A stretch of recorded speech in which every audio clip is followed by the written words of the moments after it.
ونستعينه ونعوذ بالله من شرور أنفسنا ومن سيئات أعمالنا من يهده الله فلا مضل له ومن يضلله فلا هادي له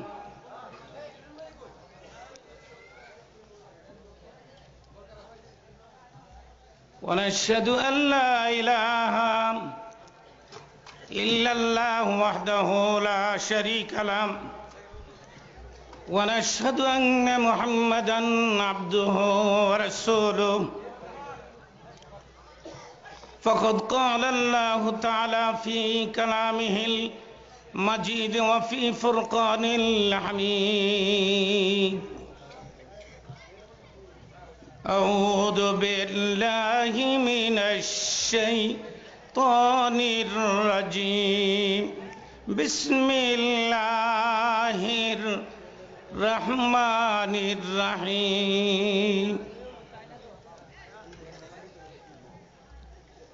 لقد كان لكم في رسول الله أسوة حسنة إن الله وملائكته يصلون على النبي يا أيها الذين آمنوا صلوا عليه وسلموا تسليما اللهم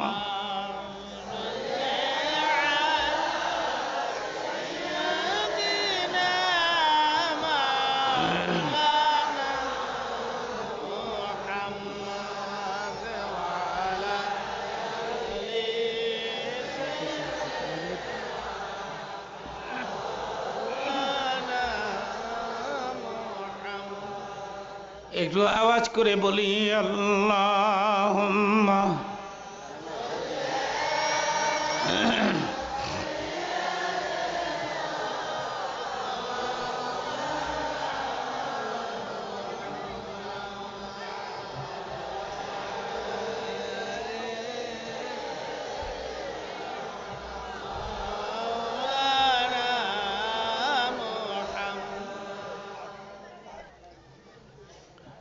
সম্মানিত সভাপতি উপস্থিত সম্মানিত উলামায়ে কেরাম সম্মানিত মুসলিম ভ্রাতৃবৃন্দ পর্দার ভেতরে মা ও বোনেরা আল্লাহ পাকের শুকর যিনি আমাদেরকে মুসলমান করেছেন আমরা মুসলমান হতে পেরেছি আমরা গর্বের সাথে বলতে পারতেছি আমি একজন মুসলমান আমরা বলি আলহামদুলিল্লাহ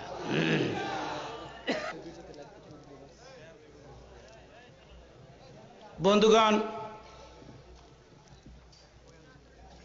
গ্রামের যুবক ছেলেরা বড় শখ করে আমাকে দাওয়াত করেছে আমিও আগ্রহের সাথে দাওয়াত গ্রহণ করেছি কারণ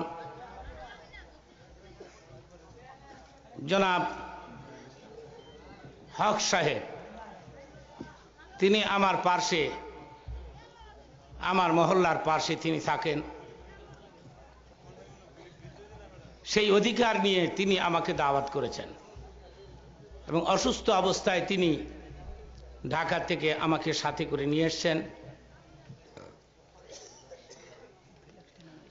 وَإِذَا قُرِئَ الْقُرْآنُ فَاسْتَمِعُوا لَهُ وَأَنصِتُوا لَعَلَّكُمْ تُرْحَمُونَ আল্লাহ পাক বলেছেন কোরআনের আলোচনা যখন তোমাদের সামনে দেওয়া হয় তোমরা চুপচাপ করে তা শুনবে তাহলে পরে আমি আল্লাহ তোমাদের উপরে রহমত বর্ষণ করব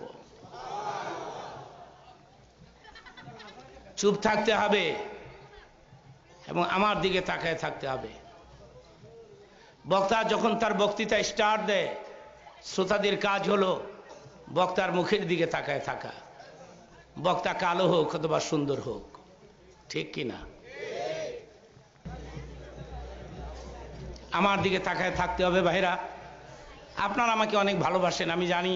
এইসব এলাকার মানুষ আমার ওয়াজ শোনাকে ভালোবাসে, আমাকে ভালোবাসে, আমিও তো আপনাদেরকে ভালোবাসি। হাদিস শরীফে আসছে, বসে পড়ুন, দাঁড়িয়ে থাকবেন না, বসে পড়ুন। আমরা জান্নাতের ভেতরে আছি, বলুন মারহাবা। কোথায় আছি? জান্নাতের ভেতরে কোনো চিল্লাচিল্লি আছে? মিছিল টিছিল, কোনো দাবি দেওয়া? জান্নাতে হরতাল টরতাল আছে? জান্নাতে তো এগুলি নাই। জান্নাতে শান্তি আর শান্তি, সুখ আর সালামুন কাওলাম মির রাব্বির রহিম।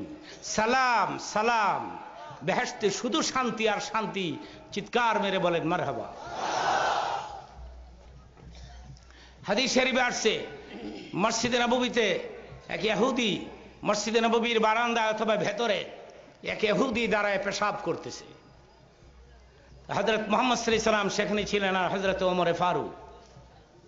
ওমর বলে, হুজুর, ইহুদির বাচ্চার সাহস কত, মসজিদের ভিতরে পেশাব করে, হুকুম দেন একটা চর দেই, একটা থাপ্পড় দিব, দাঁতগুলো সব ফেলে দিব।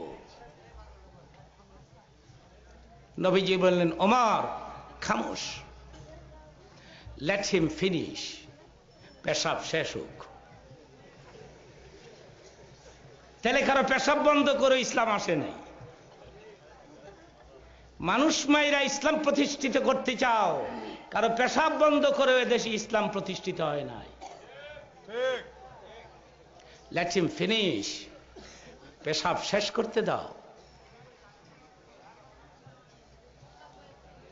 ওমর রে, আমি জানি তুমি স্ট্রং মেজাজের মানুষ, কড়া মেজাজ। খুব কড়া মেজাজের মানুষ ছিলেন তিনি, হযরত ওমর। তিনি খুব কড়া মেজাজের মানুষ ছিলেন, হযরত ওমর। ওনার জীবনীতে আমি পেয়েছি, শয়তান পর্যন্ত ওনাকে ভয় করত। শয়তান হযরত ওমরকে দেখলে সে পথ দিয়া যাইত না। শয়তান কইতো, ওমর যদি আমারে ধরতে পারে, জীবনে এবং জানে মেরে ফেলবে। কি মনে করলেন? সেজন্য কোন বুজুর্গ লিখেছেন, এখনো কোন ব্যক্তি যদি ঘুমাবার আগে হযরত ওমরের নাম বুকের মধ্যে লিখে ঘুমাতে পারে, আইন মিম রা ওমর, হযরত ওমরের নাম বুকে লিখে কেউ যদি ঘুমান, রাতভর প্রাণ ভরে ঘুমাতে পারবেন, শয়তান আপনাকে ডিস্টার্ব করবে না। শয়তান কয়, এই যে উমরের নামটা শুধু বুকে লেখছেন, সেই জন্য শয়তান কয় হযরত উমর রে বুকে লইয়া শুয়ে রইছে, এই মানুষের কাছে যাব না, আমি তাকে ডিস্টার্ব করব না। হায়েন মিম রা ওমর আরবি দিয়া লাগবে না, আরবি দিয়া। আরবি না জানলে বাংলা, ইংলিশ ইংরেজি নট এলাও, ইংলিশ এলাও হবে না। আরবি অথবা বাংলা, ইংরেজি নট এলাও, ইংলিশ চলবে না। আরবি দিয়া লিখলে উত্তম, ওয়েল এন্ড গুড, নূরুন আলা নূর, আরবি দিয়া লিখলে। যদি আরবি না জানেন, বাংলাতে ওমরের নামটা বুকে লিখে ব্রেকেটে রাদিয়াল্লাহ লিখবেন, ঘুমিয়ে যাবেন, রাতভর প্রাণ ভরে ঘুমাতে পারবেন, শয়তান আপনাকে ডিস্টার্ব করবে না।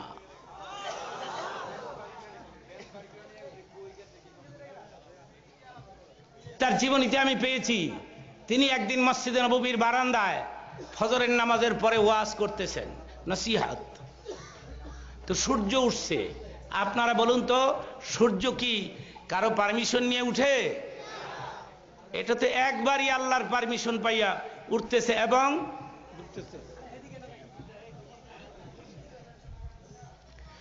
প্রবল জ্ঞানী হইবে যাহারা, আপন মনেতে বুঝিবে তাহারা, রাত্রি পারে না আগে যাইবার, দিনের স্থান করি অধিকার, চন্দ্র পারে না সূর্যকে ধরিতে